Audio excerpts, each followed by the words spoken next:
মানুষ ছোট হোক বা বড়, রাজা হোক বা দরিদ্র, সমস্ত মানুষের মধ্যে একটা সামঞ্জস্য থাকে।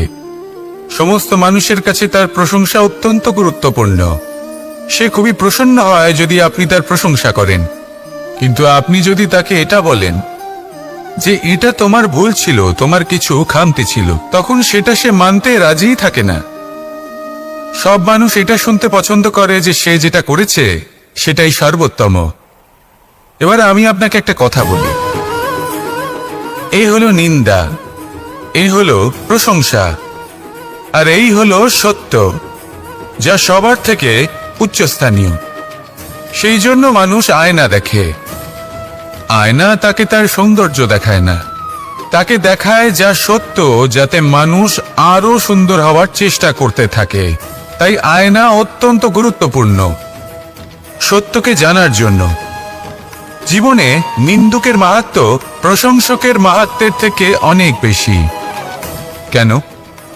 কারণ তারা আপনাকে আপনার খামতি দেখায়, আপনার ভুলগুলো বুঝিয়ে দেয়, আপনাকে একটা সুযোগ দেয় নিজেকে শুধরে নিতে, নিজেকে আরো শ্রেষ্ঠ করে তুলতে, যা প্রশংসক করতে পারে না। তাই জীবনে যদি কখনো নিন্দা করা হয়, তাকে ভালোবেসে গ্রহণ করুন, ধন্যাত্মক রূপে গ্রহণ করুন। যদি নিজেকে কোনো শিক্ষা দেওয়া সম্ভব হয় তাহলে অবশ্যই দিন।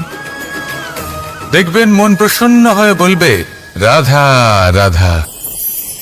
জীবনে কখনো সাফল্য আসে, আবার কখনো অসফলতা, কখনো আশা পাওয়া যায়, কখনো নিরাশা, কখনো জয় লাভ করি, আবার কখনো পরাজয়।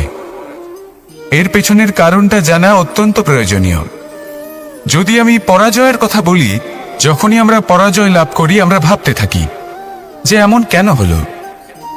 আমাদের শত্রু কি বেশি শক্তিশালী ছিল, নাকি আমাদের নীতিতে কোনো খামতি ছিল? এই সমস্ত কারণের পেছনে খুব বড় একটা কারণ থাকে, আর সেই কারণ আমাদের অন্তরে সুপ্ত থাকে। ধরে নিন একটা পথ, তাতে আপনি চলছেন, সেই পথ কাঁটায় পরিপূর্ণ, কিন্তু আপনি পাদুকা পরে রয়েছেন আর আপনি হেঁটে সামনে এগিয়ে যান।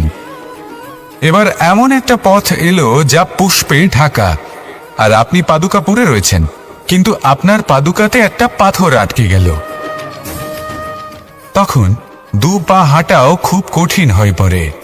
এই সংসারের যে কোনো শক্তি আপনাকে পরাস্ত করার পূর্বে আপনি জানেন কি আপনাকে পরাস্ত করতে পারে? আপনার অন্তরের দুর্বলতা, আপনার অন্তরের সেই সুপ্ত শত্রু। আর সেই জন্য ইতিবাচক মনোভাব গুরুত্বপূর্ণ হয়ে পড়ে। ভালো মানুষদের সাথে থাকুন, সৎসঙ্গে থাকুন, বন্ধুত্ব করুন, ভালোবাসুন।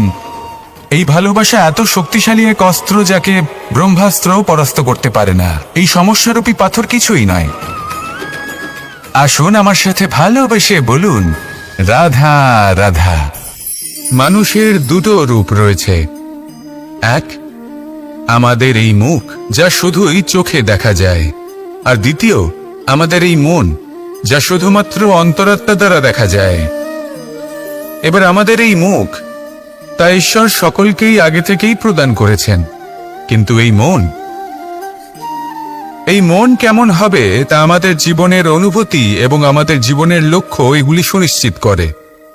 অর্থাৎ নেত্র দিয়ে দেখা যায় আমাদের এই মুখ, তা শুধুই এই কারণে প্রয়োজন যাতে সংসার আমাদের দেখতে পায়, আমাদের চিনতে পারে।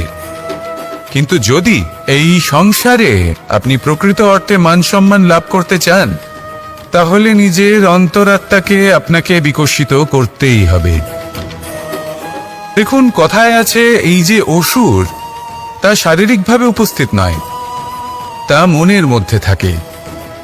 যদি এই মন থেকে অসুরকে বের করে দেওয়া যায়, তাহলে শরীরে তা উপস্থিত থাকবেই না।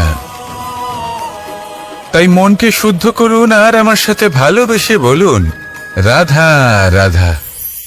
মানুষ যখনই একে অপরের সামনে নিজেদের হৃদয়ের ভাবনা প্রকাশ করে, তখন এক অত্যন্ত প্রভাবশালী মাধ্যম তারা ব্যবহার করে, যাকে ভাষা বলা হয়। এবার আমি দেখেছি যে একজন মানুষ অনেকগুলো ভাষাতেই নিপুণ।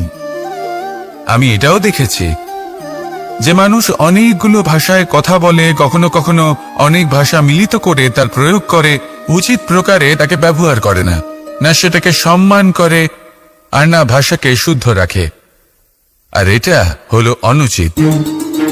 যদি ভাষাকে শুদ্ধ রাখেন তাহলে ভাষা আপনার চরিত্রকে শুদ্ধ রাখবে, তা আপনার একাগ্রতা বাড়িয়ে তুলবে। এই প্রত্যেক ধ্বনিকে অনুভব করে যদি আপনি শব্দের উচ্চারণ করেন, ভাষাকে প্রয়োগ করেন, তাহলে আপনিও আনন্দ পাবেন, আর যিনি শুনছেন সেই ব্যক্তির কানেও মধুর শব্দ বাজবে।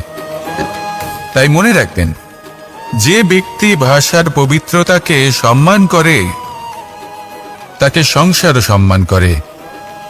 ভাষাকে শুদ্ধ এবং পবিত্র রাখুন, তাহলে ভাষা আপনার চরিত্রকেও শুদ্ধ এবং পবিত্র রাখবে। আর এই মন সুপ্রসন্ন হয়ে বলবে, রাধা রাধা। এ হলো রামায়ণের সময়কালের কথা। সেতু নির্মাণ করার কাজ চলছে।